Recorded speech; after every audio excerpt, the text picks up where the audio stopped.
I have been looking forward to giving you grief about this movie for 24 hours. Okay. Where did you find this? Actually, wait, don't, just hang on. I just read, as everybody knows, we do a Notebook LM on the movies that we're going to review. And I was aghast to find out that this was a hit for Netflix, or it was, what did they call it? This was something about, hold on, I've got it here. 2025 Netflix original film. Of course it was an original film by Netflix, of course. French Lover, a romantic comedy starring Omar Sy as a famous actor and Sarah Girardot as a pragmatic waitress. Directed by Nina Reeves, or Rives. Story follows an unlikely pair navigating a relationship complicated by the pressures of celebrity culture and personal baggage. Think Notting Hill, but in reverse. While some critics have criticized the plot for being formulaic and derivative, that is an understatement like no other. The movie has been praised bullshit by audiences for its escapism, charm, and strong that is nonsense. That is... Okay, Omar Sy, I like him. And usually we do not do a podcast where we tear up films. I try to find the positives in all of them. And the cosmetics of this film, the way it was very much a movie in that everything was perfect. It was almost like if Twizzlers was a movie. It was like too sweet. Do you know what I'm saying? Mm-hmm. Yep. And Louisa might be a little quiet on this one because I told her I was going to give her the throne, but I just had... I'm not attacking you. I know. I'm attacking this pick. In your defense, I'm sure you thought it was going to be the French version of You've Got Mail. Or... I get what you're saying, but yeah, okay. French Kiss with Meg Ryan and Kevin Kline. It wasn't. It was not. Let's see. Overall, the collection of reviews, news articles, and credits offers a comprehensive look at the production and reception of this French language romantic dramedy. I don't even know if I'd call it dramatic. Sorry, Omar, if you're listening, I know you're not. I loved you in The Untouchables. I know you've done other great things, but no. This is a hard no. A hard no. From both of us. And I'm not influencing her. I looked over you at the close of this, didn't I, yesterday? I'd be like, do I have to say anything? Nope. Or were you really impressed by this somehow? So go to it. This is your show. Give us the breakdown of the story, so people at least know what the movie's about. I'll keep my mouth shut. Okay, and then I can give my conclusion. Yes, you can. Absolutely. What? I was just going to say, it's not just my show. I know I do a lot of blabbing, but this was your pick, so... It was. Give us your thoughts, and break down the movie. So first, I think that this movie was recommended to me because I do like I love a romantic comedy, and also because Omar Sy was in this movie, and we had recently watched The Untouchables, which, by the way, I think we already talked about on the podcast anyway, but is a really great movie, and everyone should see that movie. Someone at work was telling me that they recently watched it. Oh, Louisa, I meant to tell you that we watched this movie over the weekend called The Untouchables, and I was like, hold the phone. I was like, I love that movie. But anyway, so I think that's why it showed up. And I also watched the trailer, and I was like, okay, like a movie star, actor, The premise is... The shorthand version is like falls in love with like an ordinary person or whatever, and they like really hit it off and they're good to go. Definitely a trope. And yes, definitely a trope. And I was like, well, it's my pick. I want to watch this movie. Sure. I'm gonna watch this movie. We're gonna watch this movie. So the movie starts out that in a restaurant. Omar Sy is or no, maybe it doesn't start out that way. Well, I mean, good enough. It gets there quick. He's a well-known actor, and everybody knows who he is. Plenty of money. He goes, plenty of money, plenty of everything. He's, he lives He's like killing the it. Quintessential movie star life. Wouldn't In you say? France. In France, thank you. And so he, I think after a day of shooting or press, whatever things, junkets, he goes to the bar to, take a load off, have a drink, whatever. He's coming off a breakup too. And that's true, yeah. Very public. Yes, very public with a anyway, another lady in the movies. Who needs a sandwich? Or two or three. Maybe a burger could be there too. Some fries. I understand that this is a French thing, like the skinny, ultra skinny in the Audrey Hepburn dress, both black, red, white, whatever, but good Lord. Eat something. Ugh. Please. Anyway. You live in France. Seriously, it's all carbs over there. Go ahead. So he orders a drink, and the waitress that brings it to him, they have like a argument because he thinks he's like all that and can be treated any way he wants, or he that he should treat preferential treatment. Thank you. And also like everybody should know who he is, and this lady's like, I'm just a waitress. I don't even like this job, but I have to have it. And he's just talking shit, and then It's she's just not having it. She's not having it. not at all a bad situation. The owner comes over and is like, what's going on here? Do you know who this is? And he's apologizing to Omar's character, like, I'm so sorry, she's a new hire, blah blah blah. Anyway, she says she's quitting and also gets fired on the spot and leaves the restaurant in a huff.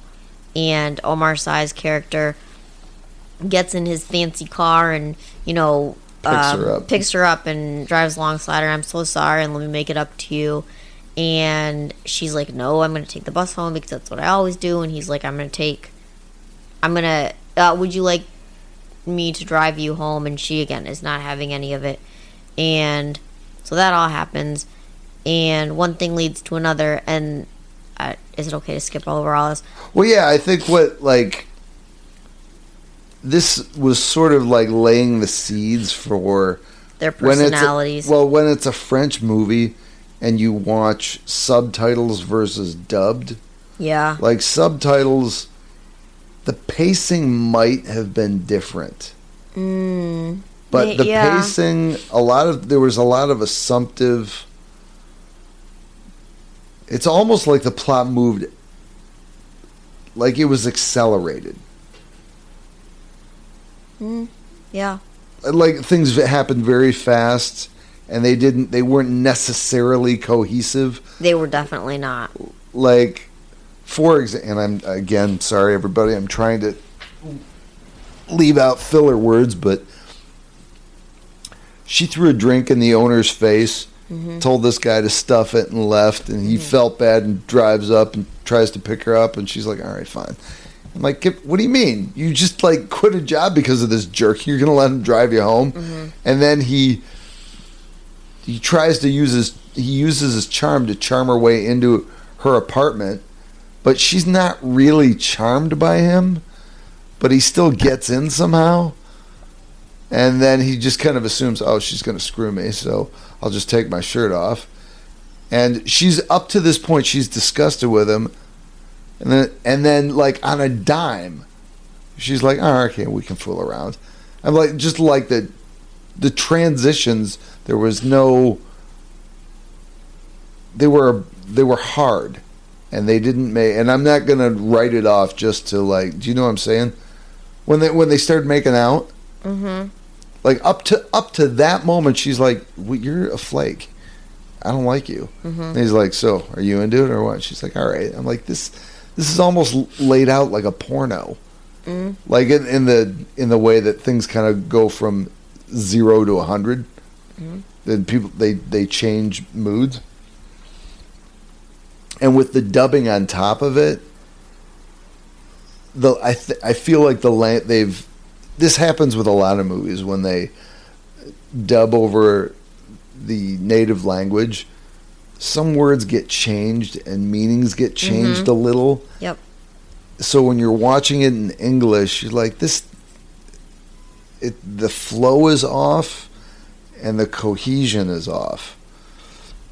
Anyway, that was just when they first started. And then her ex shows up.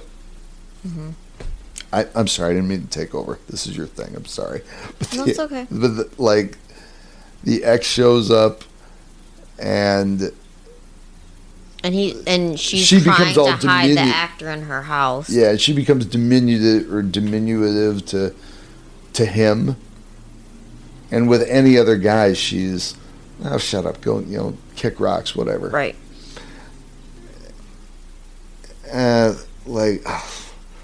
I didn't realize this, but I don't think in the time that we have, I'm not going to be able to. I don't have enough time to cut up this movie. Maybe we'll have to do a part 2. No, I don't really want to do it. No. I think. Okay, so Omar's agent finally figures out that he's with this girl, and she's trying to put him together with. Oh my God, there was just so much of this movie that didn't mash up. She puts Omar with this girl to create a news story that he has moved on from his ex. But they try to fake a relationship. Yeah, but they come in and they're sitting in her office. She's like, "I'm totally down to fuck you," and I'm like, how does that work? Yeah, that's not what they're looking for. And it's weird because it's almost like the reality that they create is. I don't want to say it's absurd because it's just so far beyond the bounds of professionalism. We have to convey to the media that we're in this thing, we're in this relationship, even though we're not, and her morals just don't exist. At least in that moment, do you know what I'm talking about? She's willing to just sleep with this person. Yeah. She's like, "Oh, but it's not being filmed. It's just PR. It's just for perception." That's right. And she's like, "Well, it's a job." I'm like, "Ugh." Yeah. It just makes you a whore. I mean, and it's treated as a comedic element, and it just doesn't feel. Not fun. It doesn't feel comedic. It doesn't. So. That was another one for me when they're at that party and they end up. I'm like, I thought you were just supposed to be on the job, and then you ended up hooking up. Yeah. And then there's what's her name? The girl that he falls for. Lena. No, Lena's the actress. Her name's not Sarah. Her name is. We gotta wait. There's the whole thing that you pulled up, the ecosystem map. What's her name? I have no idea. Oh, she's not in here. The sister, Estelle. Well, I can't believe Estelle is the sister. Estelle's the sister, but I can't remember her name, which is bothering me. Yeah, I couldn't tell you. Anyway. Abel and... Oh, yeah, you're right. Abel and... Yeah, here it is. Sarah. Or no, Marion. Oh, sorry. There was a lot of dead air for one name, but Marion is... I guess she's... This is the other part of the film that I didn't get, is that for the first, I'd say, quarter of it, she could care less, but she agrees she's not doing this as a job. She spends time with him. I'm not exactly sure why, because she says she doesn't like him. Even though she admits to her family that she met this guy, and her sister gets all worked up about it. Mm-hmm. Her sister who's running her divorce gets all worked up about it and like makes it apparent, like totally clear in front of her husband that like I would absolutely leave you for him. Mm-hmm. Many times she does that, by the way. And then when she finally meets him, she's like, "Oh, this guy's nobody." Yeah. So there is a. This is what I'm having a little bit of a problem trying to delineate the issues because part of me wants to discuss how the movie was framed up. I know I did it again. This is your show. It's all right. No. Keep going. Well, you can't stop mid-thought. All right, I won't. So there's kind of a protagonist foil to the relationship between these two. Abel, played by Omar, so he's an A-list actor, but he has core trauma. He was raised by a single mother who died before he became famous, and his internal flaw is paranoia. So whenever he's out in the world, anyone who looks, he's sure that people are filming him and writing stories about him, and it makes it impossible for him to have a real relationship. He has anxiety, and he's totally self-involved, and that's aided by being surrounded by yes men, his best friend and his agent, who give him whatever he wants. So he can't be self-reflective. But he does provide financial and emotional push that Marion needs. Marion wants to launch her own food truck, but she doesn't have any money, and she's going through a divorce, and she's on the verge of homelessness because where she lives is owned by the ex-husband, who is awful. That's another thing. At the end of the movie, when they go through the divorce, gets the papers signed, he's just vicious. And then at the very end, he takes his ring off. He's like, I'm still in love with you. And again, this is like a total turned on a dime. In the context for it, made no sense. And up until this point, for 2/3 of the movie, this guy was a complete jerk. And the mention of him, you just thought, okay, this guy's terrible. We don't like him. We want him out of the picture. Right.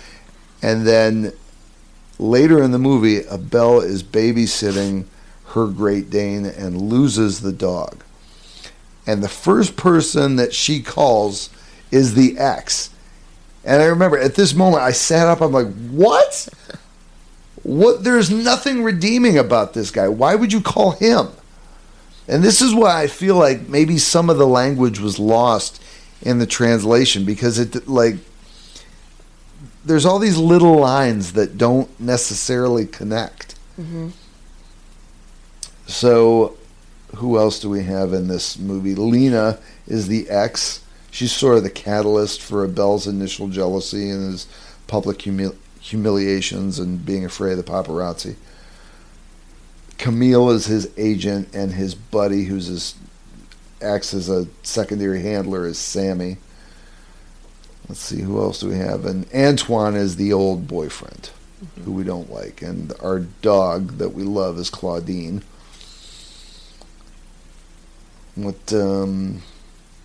I'm going to take a breath here before I get too worked up about this. Well, I'm taking a breath so you may speak. Okay. Well, I was just waiting for you to, give me permission. Okay, no, you don't need permission from me. This is a two-way street. I know. I'm kidding. Okay, so the scene where they go to his house, and I think they went a little over the top with showing how everything in his life is just managed by other people. Yeah. So they walk into his bathroom, and like the tub has sprouted a leak, but like a massive leak from the top of the faucet, which makes no sense. And he doesn't know how. It's beautiful. It looks like a water fountain. Yeah. So it doesn't. Yeah. And he flips out, doesn't know how to handle it, so he starts taking a towel and hitting the leak. Like that, like he's just like frustrated at it and starts hitting it. I'm like, that's not fixing anything. Why are you? How this isn't a way to handle a problem.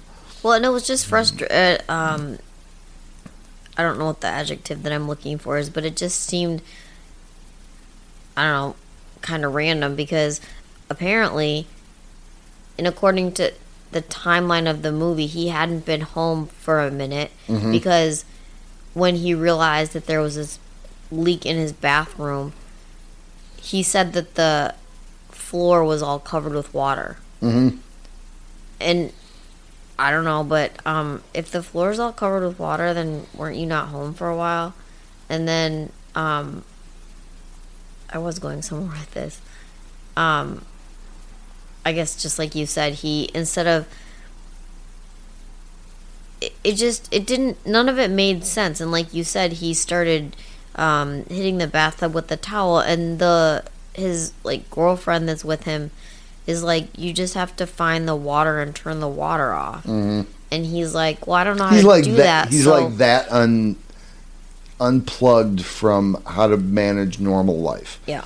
And this was kind of one of the gravities. Although, let's be honest, I wouldn't know how to do that either. I mean, you just find where's the water coming from. Right, and you then turn you the turn thing the off. valve, yeah. You just, it's like there's multiple valves. There's the one on your sink, and then there's the one underneath. That's true. So there's a gravity well diagram in what you generated here. So the stratosphere of fame compared with grounded reality. She lives in grounded reality. What's her name again? Marion. Marion is grounded in reality, and Abel he lives in the clouds. So, but Abel elevates Marion out of her situational depression, and he provides the catalyst for her to finally finalize this divorce from Anton, and to get her, she can't drive, and she has to get a driver's license before she gets this food truck business of hers off the ground. Now, what's the word I want?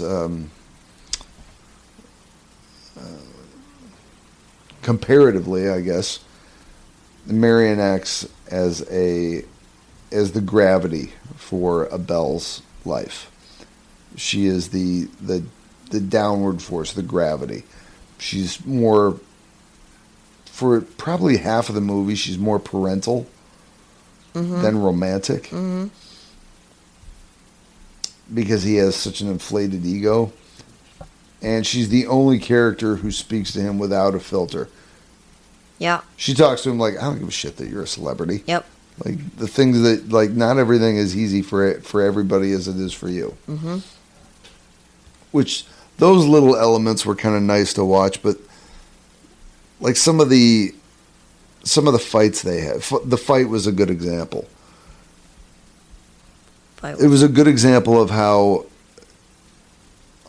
it's almost like a conflict was manufactured. Yes, it was. She gets upset with him because he's just finished a movie, and part of the actor's job, especially when you're filming a feature, part of the job is you got to go to the wrap party. That's where you say goodbye and thank everybody, and you've just gone through hell and worked sleepless nights for many weeks making a movie, and this is part of the gig. And she gets upset with him about this, and what they throw at each other as insults really kind of don't make sense. They don't. Absolutely not. And as you're watching it, you're like, if you both just took a beat here, like she gives him a present of, we're going on vacation together. Yeah. We're going to go hiking tomorrow in this other part of France that we have to fly to. He's like, well, you got to give me some heads up on this. Yeah. The party is tomorrow. I'm still kind of working. And she gets worked up about it. And then part of me is like, wait a minute, I thought you were broke. How did you... When we were watching this scene, that's exactly where I went. I was like, she planned a trip? Like, you don't have money to get you're getting thrown out of your apartment.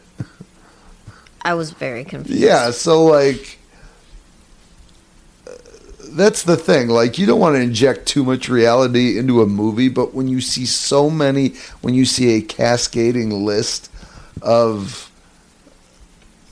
like hiccups, it makes it hard to take the movie seriously. There is a scene in the movie that Anton is filming. He has wanted to work with this particular director, and he gets the part, but then he gets angry that he's like, I'm not the main character. I'm like, dude, it'd be like if I was cast in a Martin Scorsese movie, but I wasn't given DiCaprio's role. You're gonna bitch about it? Yeah. That doesn't make just. Shouldn't you be happy that you're in the movie in the first place? He's like, I'm a supporting character. Like, I'm gonna call this guy up and tell him where he can stuff it. Like, that just seems so irrational. It almost seems, in fact, in the way it was presented in sort of when it was dubbed, it was presented in sort of a comedic way, which really kind of took the air out of the argument. Mm-hmm. You know what I'm saying? Yeah. Like, I feel like you can hear yourself talk and you know how insane you sound. Yep. Mm-hmm. That crossed my mind too. Yep. So it's all these little things that, Louisa, I'm sorry, this was your pick. It was just, I can't shut up about it. Like, every scene, I'm like, that's ridiculous. Yeah. I was really disappointed with this movie. And here's where I feel bad, ladies and gentlemen, because I know that I could tell you wanted it to be something it wasn't. Yep. We should try, like, French Kiss. Okay. Kevin Kline, and I haven't seen it. Okay. But Kevin Kline's in it, and what's her name from You've Got Mail? Meg Ryan's in it. I know it's some kind of romantic comedy, but I would be willing to bet you would like it more, because I know what you were going. I know what you were going for, but as I'm reading the notes on this, with them comparing it to Notting Hill just backwards, I'm like, oh yeah, that's another thing. Yeah. So so during the research for our little chit chat, I was like, oh yeah, okay, I see how it's a backwards or reverse Notting Hill. I also love that movie. I mean, who doesn't love that movie? But at the same time, I was also like, that's not really fair to compare the two, because they're so, okay, great, it's not fair at all, because they're not even in the same, I guess one would say, category. Like I said a few minutes ago, I was really disappointed in this movie because it wasn't, I was thinking about this today, it wasn't even that I wanted more, or maybe I did. I just thought that there could be more, and then it just kept, like, all the examples that you just gave kept happening over and over and over, and none of it made any sense. And this is what I wanted to say about the connection with Notting Hill. Mm-hmm. I was really disappointed when, so he made this, Abel's character makes this movie that was this the movie that he didn't really want to make, or was this the movie that he did? No, he wanted to make it. He got the supporting role for. He got the supporting role, but he's in it with his ex. He's in it with his ex, and he has to, like, fall in love with her and kiss her and all this kind of stuff. And you would think they would play that against. They would play that against his relationship with what's her face, Marion. But they never did. Yeah, they didn't. It was like. It was totally anticlimactic. It didn't even impact her. Yeah, not at all. Except for the last minute, like the last scene that they were filming of the movie, when she comes to set to say that she found. Oh, that's why she wasn't there. To say that she found Claudine, her dog, and so that was supposed to be a happy thing. And here, Omar's not even. His character's not even in that same mindset, because he's just happy that he just finished this movie, and not only that, he finished making out with his ex, and he was very happy. Oh yeah, here's the other thing. So he's in charge of the dog at this point in this movie. Oh gosh. So he's in his trailer, and the dog's in there, and the agent comes in, and somehow a fucking walked out 120 pound, the door 120 and nobody pound saw. Great Dane, and nobody saw it. Give me a break. And then instead, like, he has to go shoot a scene, so he can't look for the dog. So what's he do? He calls his girlfriend to say, "Hey, I lost your dog. I can't do shit for you. Bye. Gotta go." You remember we're watching this? I'm like, dude, what are you doing? Don't call her now.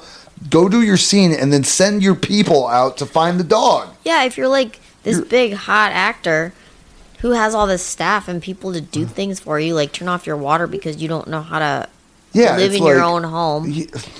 But so all that to say too, he ends up winning an award for this movie.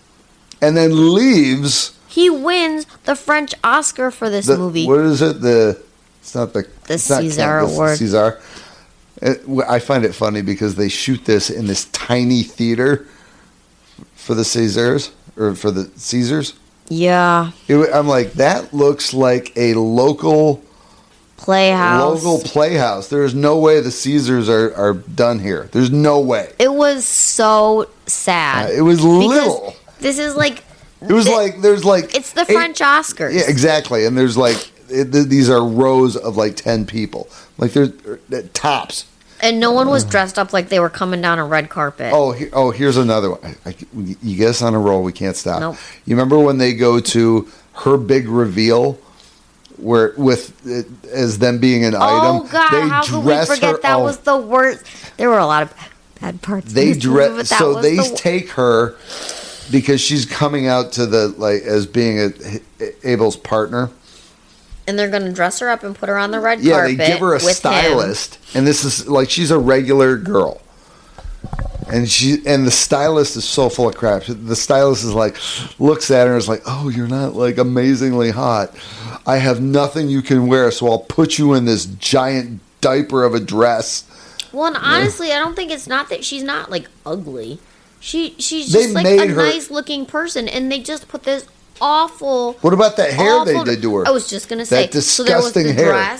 There was the dress, and then there was the hair. They made her look like a 1960s housewife, and like blew her hair up with Aquanet, and they turned her hair into like a pseudo beehive that a woman in the 60s in the suburbs of Minnesota would have. And then her shoes, her dress, oh God, and her skinny little legs, and the short length of the dress. This dress was a giant silver bow.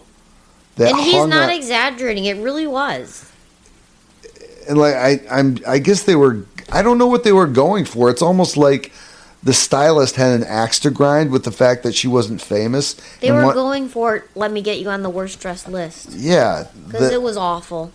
This poor girl, she didn't even. Sorry, not to cut you off. This poor girl, she didn't even look like she didn't look like herself anymore. There's no way. And the thing is, any woman, self-respecting woman, in this situation would have been like, "You are not putting me in front of 1,000 cameras wearing that." Yeah.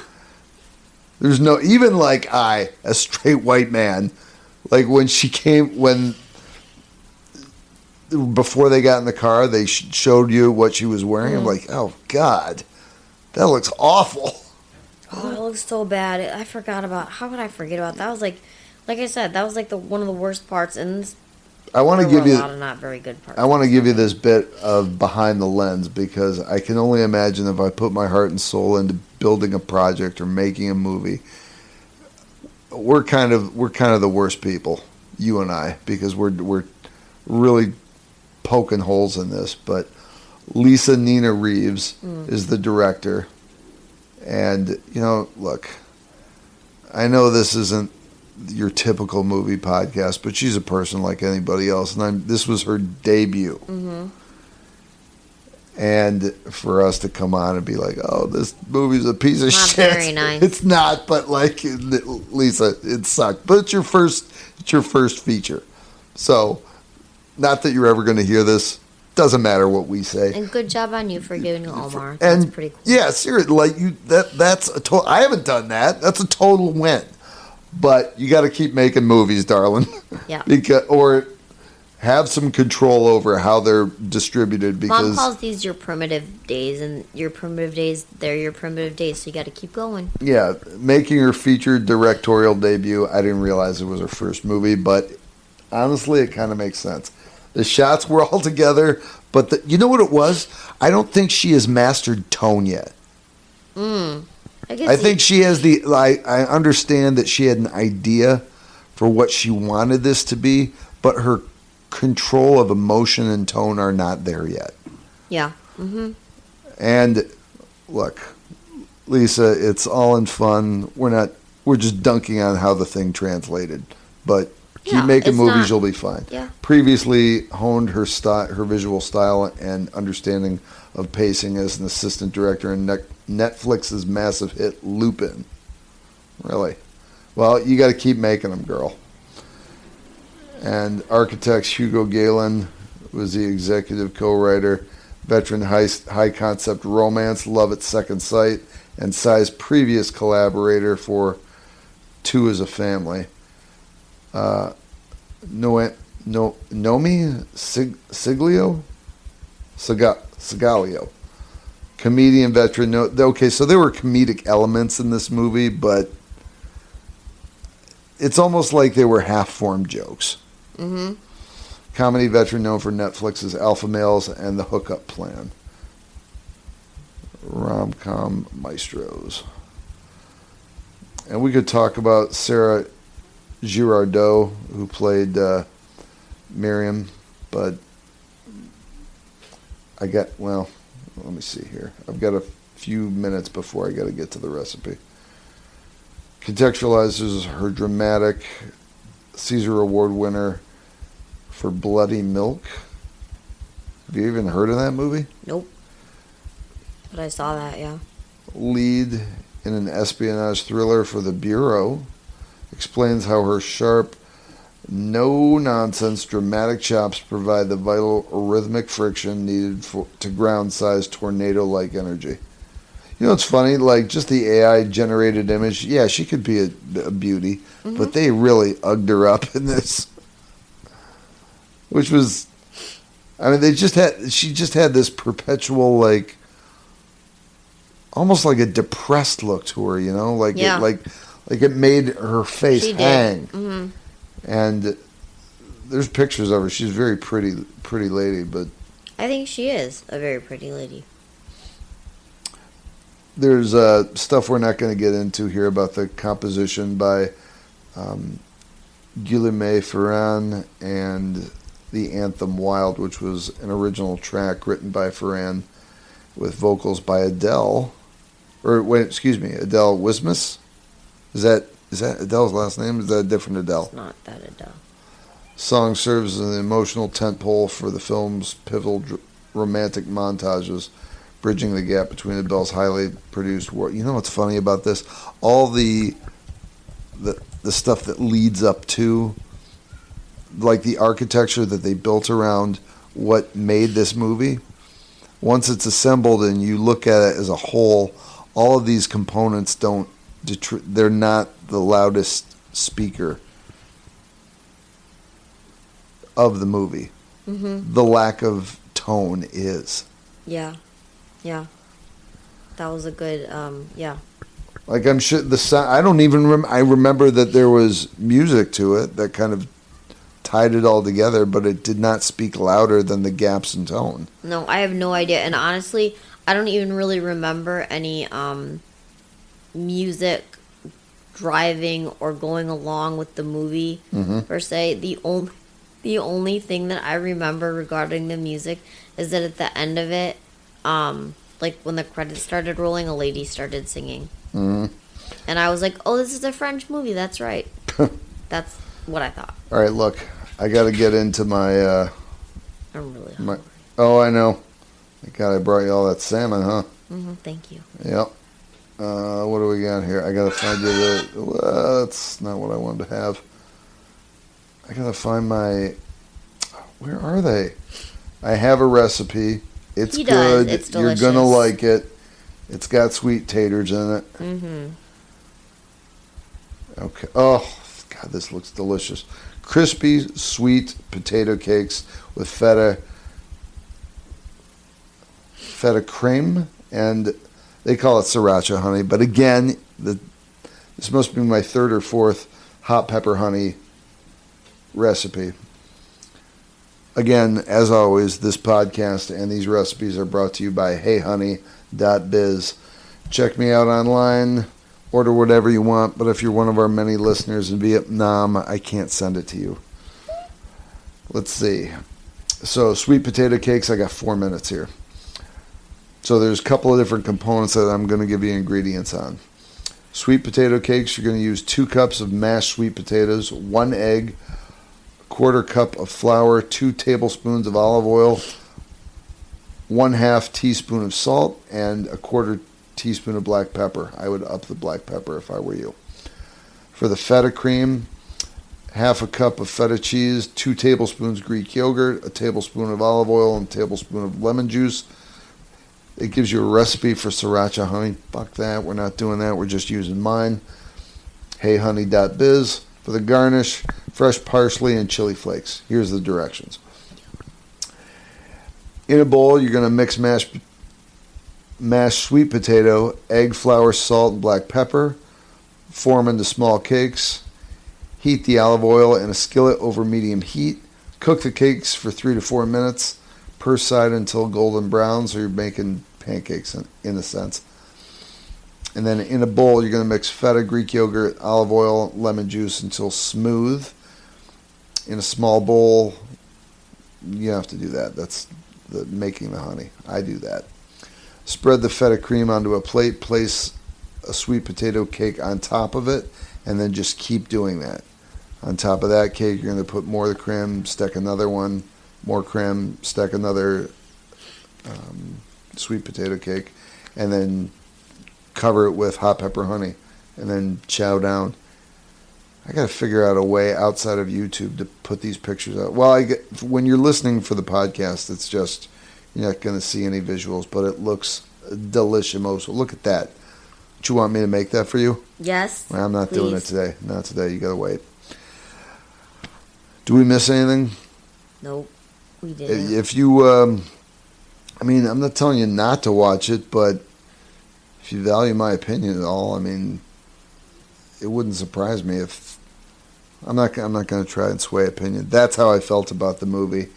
If you are fiending for a romance, check it out. I mean, I think, like, I claim to really love the movies, and I would say, if you, like, for me, it didn't feel like a theatrical experience. It did not. And I would have a really hard time. I'd be, like, embarrassed to say to someone, like, I went to go see this movie and I didn't keep on watching. I left.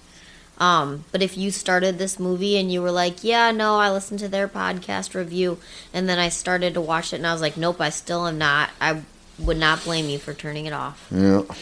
I would. And it would be all right. If anybody's seen it or has listened to this and then watched it, feel free to write in. We still haven't received fan mail yet. I'd love to get comments. Yes, if they're negative about us, I'm just not going to read them because I'm an egomaniac. Do we have anything else? I think that's it. All right, I got to eat. I'm hungry. Okay. Hugs and kisses. Good. Thanks. Better luck next time.